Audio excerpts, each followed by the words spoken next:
Okay, good morning, my Nigeria. We're back to another new edition for the day. And so people have been grumbling, complaining uh, about Peter Obi's defection from ADC to NDC, citing the fact that Peter Obi cannot compete in primaries with Atiku Abubakar. His Excellency Atiku Abubakar is one of the oldest politicians we have in this country, and everybody in this country knows his influence when it comes to politics.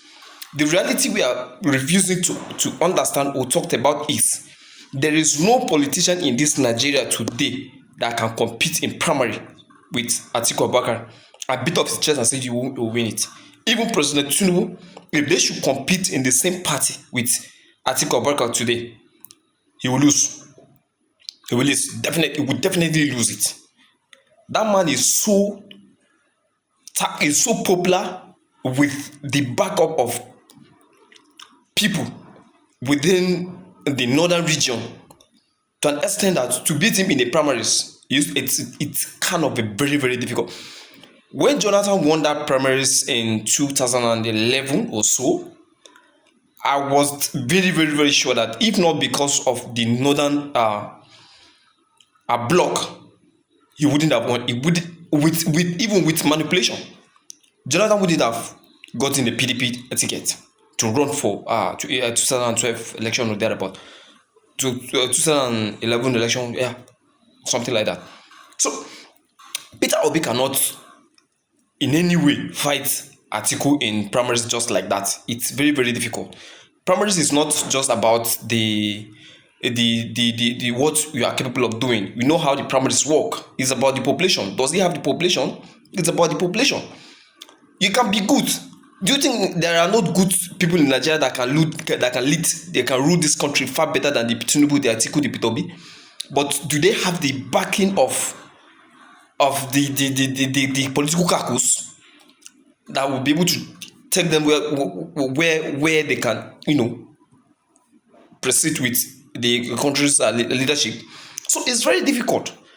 I am not saying Peter Obi did the right thing by leaving, because he actually weakened the opposition. Even though they are saying they are not, but he weakened the opposition, but especially in the ADC.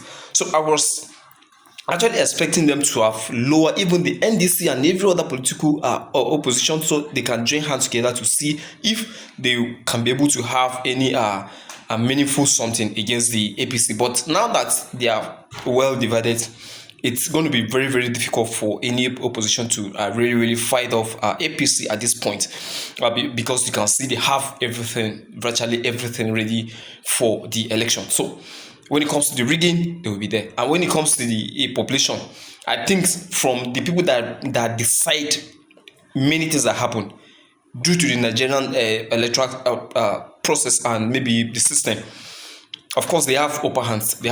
And they are likely going to pull out a victory without any hesitation.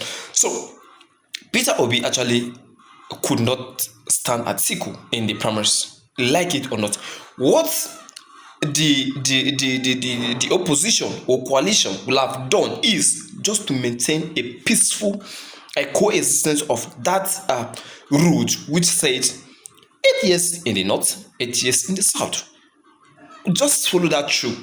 This coalition would have worked perfectly well, but they abandoned it. So if you are looking at it as if, Atiku has been contesting and he is capable, is what this is not his turn. When it is northern turn, Atiku compete. When it is the southern turn, Atiku compete. That level of inconsistency have really make it clear to the people that what you are hustling for is not for the people. What you are actually doing is for yourself. In 2011, you fight Jonathan, even going to court, because you feel the zoning arrangement was going to be trampled upon. Today, you are the one participating in what yesterday you were against. So that's very wrong. You could have just stand by that, support the southern candidate, either Benny Peter Obi or any other person in the south. This coalition we are talking about will have stand. But because you throw yourself in the ring, and with the backing of the northern people, due to their population, definitely it was going to be a walkover in the primaries with you, and you notice it. So you wouldn't have shown your interest in it. You will have just backed whoever is going to emerge. Let them continue let us finish their 8 years, and then if you are still capable enough, you can take over. It doesn't matter. You are close to 80 years, but you are still stronger than even a 40 years old man in this country. Wike is still less than, is below 60. You are still stronger than him. So in 2031, you will have still been capable enough to contest for election and won. And do your and give the country whatever you feel you have to give. So you can sit down in your seat and lead. You are not a military, nobody is saying you should go to Sambisa and fight a Boko Haram. No, give the right policies, back them up, let the resources be there, and be transparent in your governance. That's all. That's what this country is asking for. This country is not asking any person to go to the forefront and fight. That is not what the civilian government is all about. So selfish interests have led us to where we don't want to be. And all of us are going to be in this mess. Because you can see things are clearly getting even out of hands. And there's nobody's going to work it out. Now that we have decided to be divided, and we're going to be working in division. There's no way a divided opposition can conquer. And that's what's going to happen. Because this is what we are building on. We refuse to look at the truth and decided to go on the selfish interest of a thing. And we definitely have to blame ourselves for all this. I think, I would advise that you should drop down your interest, even in the ADC.